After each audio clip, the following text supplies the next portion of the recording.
샬롬. 오늘 주신 말씀은 마태, 마가, 누가, 요한복음의 4복음서 중에서 요한복음에만 기록된 이적으로 예수님이 행하신 두 번째 표적입니다. 이 이적은 예수님께서 왕의 신하의 병든 아들을 고쳐주신 것입니다. 예수님이 행하신 놀라운 이 일을 표적으로 설명한 것은 이런 일들이 우연하게 일어난 일이 아닌 하나님의 특별한 일이라는 것을 증거하기 위한 것입니다. 또한 이런 놀라운 일을 행하시는 분은 하나님과 매우 특별한 관계를 가져야만 하실 수 있는 분이라는 것입니다. 그런 하나님의 일을 하신 분은 예수님이셨습니다. 즉, 죽어가는 아들을 말씀으로만 살렸던 이런 놀라운 일이 표적으로 기록된 것은 예수님의 진정한 신분이 하나님의 아들이심을 증거하기 위한 것입니다. 사랑하는 성도 여러분, 오늘 예수님이 갈릴리에서 두 번째 이적을 행하신 것에 자세한 의미를 묵상하시면서 은혜를 얻기를 원합니다. 특별히 오늘 예수님이 말씀하신 가라, 내 아들이 살아있다 하신 말씀을 통해서 성도님들의 삶에 놀라운 선한 변화들이 있기를 원합니다. 사람들에게 갑작스럽게 찾아온 어려움이 있습니다. 이로 인하여 다 죽게 된 것 같은 마음과 병든 육체와 힘든 주변 환경 문제들에서 예수님의 말씀으로 새로운 해결책을 받기를 원합니다. 예수님이 보여준 기적의 말씀을 마음에 받아서 여러분의 삶 속의 문제들이 치유되고 회복되는 은혜를 누리시기를 기도합니다. 먼저 갈릴리로 가신 예수님을 증거합니다. 예수님은 공생의 사역을 시작하면서 자신의 고향인 나사렛으로 먼저 가지 않고 갈릴리로 가셨습니다. 예수님이 나사렛으로 먼저 가지 않으신 이유는 선지자가 자기 고향에서는 높임을 받지 못하기 때문이라고 설명해 주셨습니다. 예수님은 갈릴리 가나에서 물로 포도주를 만드는 놀라운 기적을 보여주셨습니다. 그러나 고향 사람들은 그 일을 믿으려 하지 않거나 우연하게 이러한 일이라고 생각해서 그 표적의 중요성을 무시하였기 때문입니다. 물이 포도주로 변한 놀라운 일을 듣고도 보고도 맛보고도 경험까지 하였는데도 예수님을 하나님의 아들이라고 믿지 못한 이유는 무엇입니까? 예수님의 일에 대한 중요성을 깨닫지 못한 것은 사람들이 가지는 교만함과 시기심 때문이었습니다. 나사렛이라는 작고 보잘것없는 동네에서 무슨 큰 인물이 나올 것이냐는 그릇된 편견 때문이었습니다. 마음속에 선한 것이 가득 찼다고 칭찬을 듣는 나다니엘이라는 사람이 있었습니다. 그런 사람까지도 그 당시 사회에서 유명하지 않고 보잘것없는 장소에서 나사렛에서 메시아인 예수님이 계실 것이라는 것은 생각하지 못했습니다. 그가 친구인 빌립에게 한 말을 통해서 그의 속마음을 알 수 있었습니다. 그러나 예수님을 만난 빌립은 다른 생각을 하였습니다. 예수님을 메시아라고 생각했습니다. 두 사람의 대화를 보면 그 마음속에 있는 생각을 알 수 있었습니다. 나다니엘이 이르되 나사렛에서 무슨 선한 것이 날 수 있느냐? 빌립이 이르되 와서 보라 하니라. 나다니엘은 예수님의 말씀을 직접 들어보지 못했고 또한 만나서 대화를 할 기회가 없었습니다. 그래서 나사렛이란 동네의 외형적인 초라함을 인하여 예수님의 존재에 대해서 그릇되게 판단했습니다. 그런 나다니엘이었지만 그는 복이 있었던 사람이었습니다. 그는 영적으로 좋은 친구를 가졌기에 축복을 받았던 사람이었습니다. 메시아를 만났다고 기뻐하는 빌립이 나다니엘에게 와서 보라 강권했다는 것입니다. 선한 것을 나누려는 영적으로 좋은 친구를 두었기에 나다니엘은 메시아인 예수님을 만나는 축복스러운 기회가 있었습니다. 자신의 생각으로는 나사렛에서 무슨 좋은 일이 있을까 의심했지만 좋은 친구의 권유에 따라서 예수님께로 나갔을 때 예수님은 이미 나다니엘의 마음속의 생각을 아셨습니다. 그때의 모습이 이렇게 기록되어 있습니다. 예수께서 나다니엘이 자기에게 오는 것을 보시고 그를 가리켜 이르시되 보라 이는 참으로 이스라엘 사람이라 그 속에 간사한 것이 없도다. 나다니엘이 이르되 어떻게 나를 아시나이까? 예수께서 대답하여 이르시되 빌립이 너를 부르기 전에 내가 무화과 나무 아래에 있을 때에 보았노라. 나다니엘이 대답하되 라비여 당신은 하나님의 아들이시요 당신은 이스라엘의 임금이로소이다. 아멘. 나다니엘은 마음속에 늘 고민하고 생각하는 것이 있었습니다. 그것은 로마의 속국으로 고통받고 있는 이스라엘 백성에게 찾아오실 참된 메시아와 이스라엘의 영적인 회복인 때가 언제인가를 고민하고 있었습니다. 그런데 그 문제가 예수님을 만나고서 단번에 해결되는 은혜를 받았습니다. 나다니엘은 하나님의 아들이신 예수님을 만나는 축복과 고민했던 문제를 해결받는 믿음의 기회를 얻게 된 것입니다. 나다니엘은 빌립이라는 좋은 친구 때문에 축복을 덤으로 받은 경우입니다. 그러나 대부분의 사람들은 자신이 알고 경험한 지식만을 가지고 사물을 판단하는 습관 때문에 하나님의 예언된 말씀을 더디 믿는 어리석음을 나타냅니다. 또한 기쁜 소식을 함께 나눌 좋은 친구들이 주변에 많이 없어서 올바른 복음의 말씀을 들을 기회가 부족한 슬픈 경우가 많습니다. 하나님의 축복된 일이 일어나는 것은 위형적으로 화려하고 아름다운 곳에서만 일어나는 것이 아닙니다.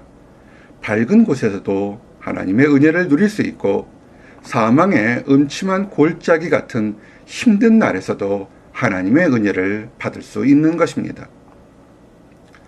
하나님의 계획이 있으면 사막도 강으로 변할 수 있습니다. 그래서 어떠한 힘든 환경 속에서도 소망의 즐거움을 가질 수 있는 것입니다. 그런데 하나님을 믿는다고 하면서도 삶 속에 기쁨이 없는 이유는 무엇입니까? 그것은 하나님이 능력의 하나님이라는 것을 온전하게 믿지 못하기 때문입니다. 하나님은 사람의 생각으로는 불가능한 것을 가능하게 만드십니다. 사람의 생각을 뛰어넘는 놀라운 새로운 계획으로 기적을 행하실 수 있습니다. 보라, 내가 새 일을 행하리니 이제 나타날 것이라. 너희가 그것을 알지 못하겠느냐? 반드시 내가 광야의 길을 사막의 강을 내리니. 아멘. 그러므로 사람을 힘들게 하는 어려움에서 벗어나기 위해서는 하나님의 은혜를 구해야 합니다. 하나님의 은혜를 체험하기 위해서는 해야 할 일들이 먼저 있습니다. 그것은 하나님의 말씀을 듣고 믿기 위해서 먼저 사람이 가지는 교만, 편견 또는 그릇된 지식을 먼저 내려놓는 것이 첫 번째 순서가 되어야 합니다. 그릇된 것을 내려놓고 하나님의 은혜를 사모하는 겸손한 마음이 있을 때 하나님의 축복이 가득하게 임할 것입니다. 오늘 본문에는 자신의 기득권을 내려놓고 하나님의 은혜를 간절히 소명했던 사람 중에 한 사람인 왕의 신하가 소개되고 있습니다. 예수님의 탄생 소식을 듣고 예수님을 죽이려 했던 헤롯 대왕에게는 여러 명의 아들이 있었습니다. 그 아들 중에서 헤롯 안디바는 갈릴리와 베레아를 다스리는 분봉왕으로 있었습니다. 오늘 본문에 나오는 왕의 신하는 헤롯 안디바를 섬기는 신하였습니다. 그의 집은 가버나움에 있었습니다. 가버나움이란 장소는 갈릴리 서쪽 하단에 있는 큰 성읍으로 예수님이 공생의 초기에 복음 전도 사역을 위해서 주로 활동하셨던 곳입니다. 이런 왕의 신하의 아들이 병이 들어서 죽게 되었습니다. 왕의 신하는 고귀한 신분을 가졌고 사람들로부터 인정을 받았습니다. 그러나 그가 다른 사람들보다 높은 신분과 능력이 있다는 것이 질병이나 사망으로부터 온전하게 보호받을 수 있다는 것을 의미하는 것은 아닙니다. 아들이 질병으로 고통받고 있을 때 예수님이 갈릴리 가나에서 하셨던 일을 들어서 알고 있었습니다. 그래서 예수님이 근처에 오신다는 말을 듣고 왕의 신하 아버지는 예수님을 찾아간 것입니다. 집안의 하인들을 시켜서 예수님을 초대할 수도 있었던 높은 신분이었지만 그는 그렇게 하지 않았습니다. 왕의 신하는 자신이 직접 달려가서 예수님께 부탁할 정도로 아들을 살리는 일은 급한 일이었고 중요한 일이었습니다. 이런 모습에서 아들을 사랑하는 아버지의 자식 사랑의 깊이와 간절함을 알 수 있습니다.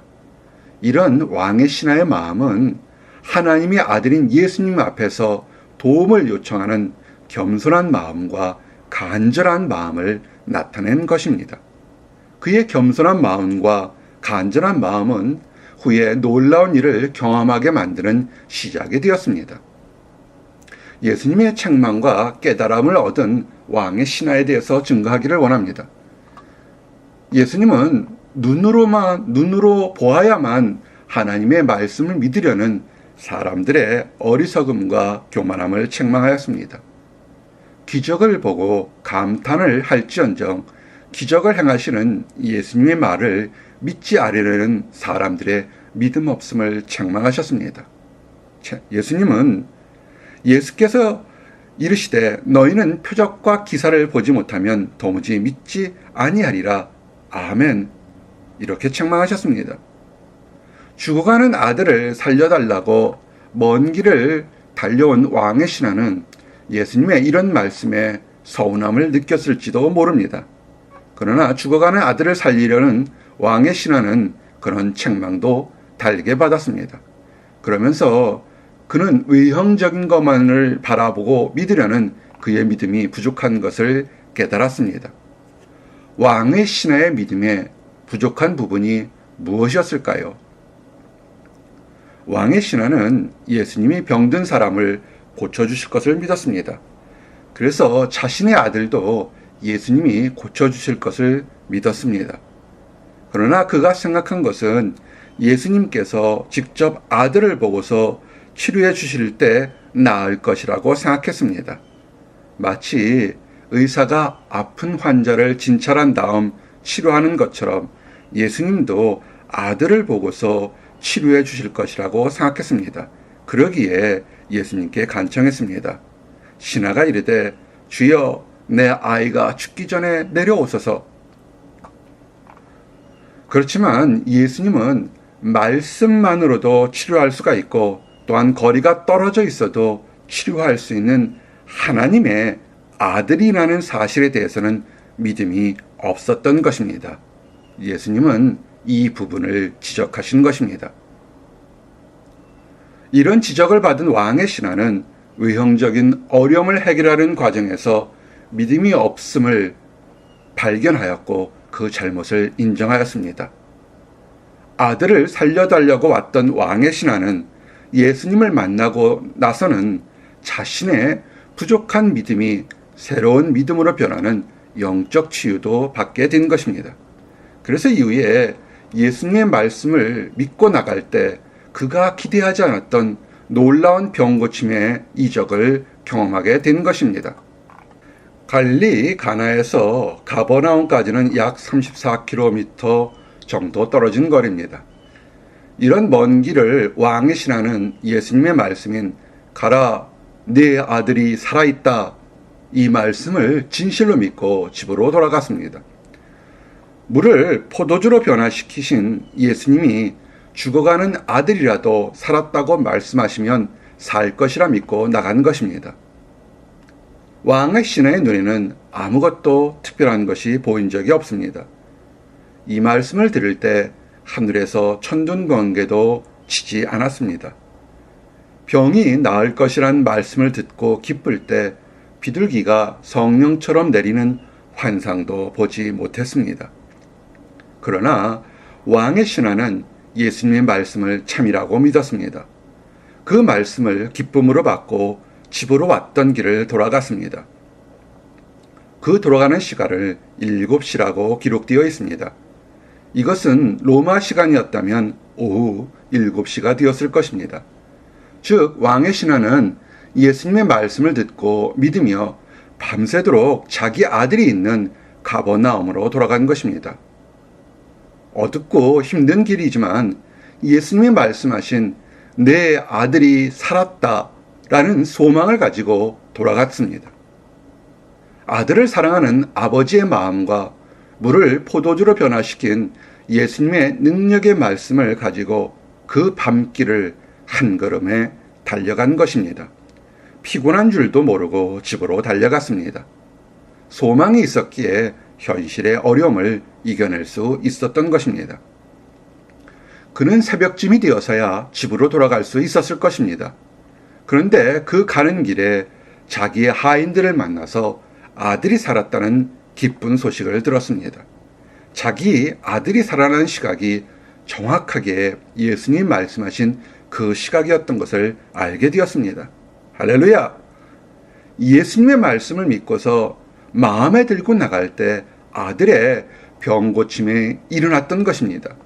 예수님이 하신 말씀을 마음으로 믿고 아들이 살아있는 모습을 보기 위하여 집으로 돌아가는 바로 그 정확한 시각에 기적이 일어났던 것입니다. 멀리 떨어져 있는 집에서 예수님이 말씀하신 바로 그 시각에 아들이 살아나는 놀라운 기적을 경험하게 된 것입니다. 하나님의 일은 정확하고 위엄이 넘치는 일로 왕의 신하의 가정에 그대로 일어난 것입니다. 시편에 예언된 말씀이 왕의 신하의 가정에 그대로 증거된 것입니다. 그의 행하시는 일이 존귀하고 엄위하며 그의 의가 영원히 서 있도다. 그의 기적을 사람이 기억하게 하셨으니 여호와는 은혜로우시고 자비로우시도다. 아멘.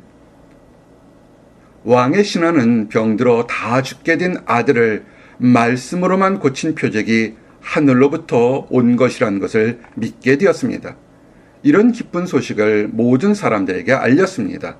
그로 인하여 이런 이적을 행하신 예수님이 하나님의 아들이라는 것을 왕의 신하뿐만 아니라 왕의 가족들도 함께 믿었습니다.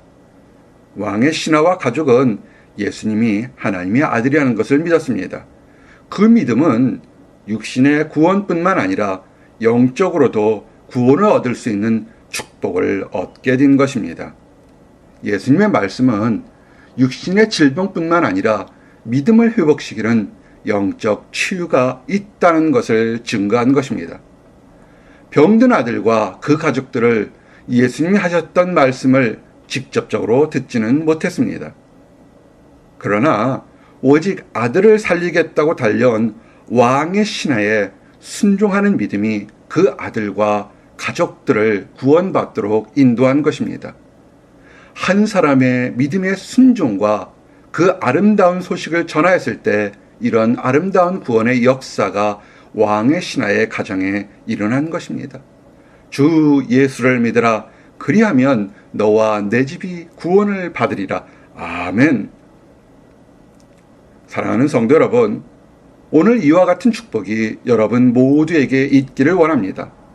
세상의 지위나 명예를 내려놓고 예수님의 은혜를 간구한 왕의 신하처럼 행동하시기를 원합니다. 하나님이 은혜와 축복을 얻기 위해서 겸손하게 나오는 믿음을 가지시기를 원합니다. 선포된 진리의 말씀을 들었지만 눈에는 아무런 일이 일어나지 않아도 소망을 들고 여러분의 삶을 살아가는 모든 분들이 되시기를 원합니다. 그래서 하나님의 때에 여러분의 인생에서 약속하신 모든 말씀이 축복으로 이루어지는 경험을 누리시기를 원합니다. 예수님의 또 다른 계획을 증거하기를 원합니다. 왕의 신하의 아들을 고쳐주신 것은 사람들을 향한 예수님의 또 다른 계획이 있음을 의미합니다. 왕의 신하가 가버나움까지 내려와서 아들을 고쳐주시기를 원했을 때 예수님은 그 부탁을 들어주시지 않았습니다. 사람들의 판단으로는 예수님이 거절하신 것처럼 보이지만 실상은 그런 것이 아니었습니다. 사랑의 예수님은 병든 아들을 고쳐주는 것뿐만 아니라 왕의 신하의 믿음 회복과 그 가족 구성원 모든 사람들의 영적 구원을 주시기를 원하셨던 것입니다. 사랑하는 성도 여러분, 이런 것들을 생각하시어 지금 간구하는 것이 바로 응답되지 못한다고 실망하거나 낙심할 필요가 없습니다. 하나님은 하나님의 때에 더욱 좋은 것을 주시기 위해서 지금의 간구를 들어주시지 않는 것입니다. 지금의 어려움은 더욱 좋은 것을 주시려는 하나님의 변장된 축복인 것을 믿으시기 바랍니다. 그러므로 흔들림이 없이 하나님을 향한 믿음을 굳세게 하시기 바랍니다. 말씀하셨습니다. 여호와의 말씀이니라. 너희를 향한 나의 생각을 내가 안 하니 평안이요 재앙이 아니니라. 너희에게 미래와 희망을 주는 것이니라. 아멘. 왕의 신하의 병든 아들을 고쳐주신 예수님의 일에서 또한 생각해 보아야 될 것이 있습니다. 첫째는 병든 아들의 질병은 점진적으로 고쳐진 것이 아니라 단번에 한 번에 예수님의 말씀으로 고쳐진 것을 기억해야 합니다. 예수님이 말씀하시면 그 말씀하신 것은 그대로 일어난다는 것입니다. 예수님의 말씀은 진리 그 자체이기 때문입니다. 예수께서 이르시되 내가 곧 길이요 진리요 생명이니 나로 말미암지 않고는 아버지께로 올 자가 없느니라. 아멘. 둘째로 그 질병이 고쳐진 시점이 예수님이 말씀하신 바로 그 시각에 일어난 것입니다. 사람의 일들은 환경과 많은 이유에 따라서 지연되거나 부족한 성취를 이루게 됩니다. 그러나 예수님이 말씀하시는 그 순간에 동시에 아름다운 역사가 일어난다는 것입니다. 시공을 초월해서 병을 고쳐주신 표적은 로마의 백부장의 병든 하인을 말씀으로 고쳐주신 것에서도 알 수 있습니다. 예수님의 능력은 시공을 뛰어넘어 역사하시기에 현대를 사는 우리들에게도 축복의 영향력을 행사하십니다. 그러므로 현대를 사는 성도들은 2000년이 지난 지금도 예수님을 믿고 마음의 답답함이나 육신의 질병을 고쳤다는 많은 간증을 듣고 목격하게 됩니다. 그리고 더욱 중요한 것은 세상의 어떤 것으로도 해결할 수 없는 죄 용서의 문제가 시공을 초월해서 해결되는 역사가 일어난다는 것입니다. 그런즉 누구든지 그리스도 안에 있으면 새로운 피조물이라 이전 것은 지나갔으니 보라 새 것이 되었도다. 아멘. 예수님이 죄인들을 용서하시겠다고 선포한 그 순간부터 죄의 용서함을 받을 수 있다는 것을 기억하시기 바랍니다. 시공을 초월하신 예수님의 사랑은 외롭고 지친 사람들을 돌봐 주십니다. 예수님이 영원히 함께 하시겠다고 선포한 그 순간부터 성도들의 보호자가 되신다는 것을 기억하십시오. 볼지어다 내가 세상 끝날까지 너희와 항상 함께 있으리라. 아멘. 셋째로 한 번의 놀라운 이적을 체험한 것은 그것으로 멈추는 것이 아니라 더욱 큰 기적을 사모하는 마음을 갖게 한다는 것입니다. 예수님의 십자가 사역을 통해서 죄인들도 하나님 앞에 나갈 수 있는 용서를 받았습니다. 자신의 잘못들을 회개하고 용서받은 것에서 한 단계 더 나아가서 영원히 구원받는 기적 같은 축복을 받게 된 것입니다. 그리고 이제는 더욱 큰 소망을 가질 수 있는 것은 이 땅에 재림하는 예수님과 함께 천국에서 생활을 할 수 있는 날이 다가오고 있다는 것입니다.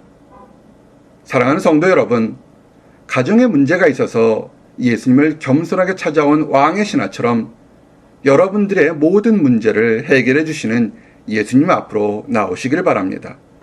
그 문제를 해결받는 것뿐만 아니라 믿음의 회복과 영혼의 구원을 받기를 원합니다. 더욱 믿음이 성장해서 천국에 대한 새로운 축복을 받는 기쁨을 누리시기를 원합니다. 그리고 이런 축복을 나와 나의 가정뿐만 아니라 주변의 다른 많은 사람들에게도 기쁨으로 알려 함께 나누는 복된 성도들이 되시기를 예수님의 이름 받들어 축원합니다. 아멘. 함께 기도하시겠습니다. 하나님 감사합니다. 병든 왕의 신하의 아들을 말씀으로만 고쳐주심으로 인하여 감사합니다. 시공을 초월하신 예수님의 능력이 함께 있음을 인하여 감사합니다. 아버지 하나님, 우리들의 병든 마음, 지친 환경을 고쳐 주시옵소서. 우리들의 믿음 없음을 고쳐 주시옵소서. 우리와 늘 함께 하시고 우리를 지켜주는 예수님의 능력을 바라보는 믿음이 회복될 수 있도록 인도하여 주시옵소서. 그래서 우리를 둘러싼 모든 환경의 억압에서 승리하며 늘 기뻐하는 삶을 살 수 있도록 인도하여 주시옵소서. 사망의 음침한 골짜기에서도 주가 나와 함께 하심을 인하여 기뻐하며 즐거워할 수 있도록 인도하여 주시옵소서. 아버지 하나님, 우리가 받은 이 구원의 기쁨이 나뿐만 아니라 나의 가정뿐만 아니라 우리 주변에 널리 전파되기를 원합니다.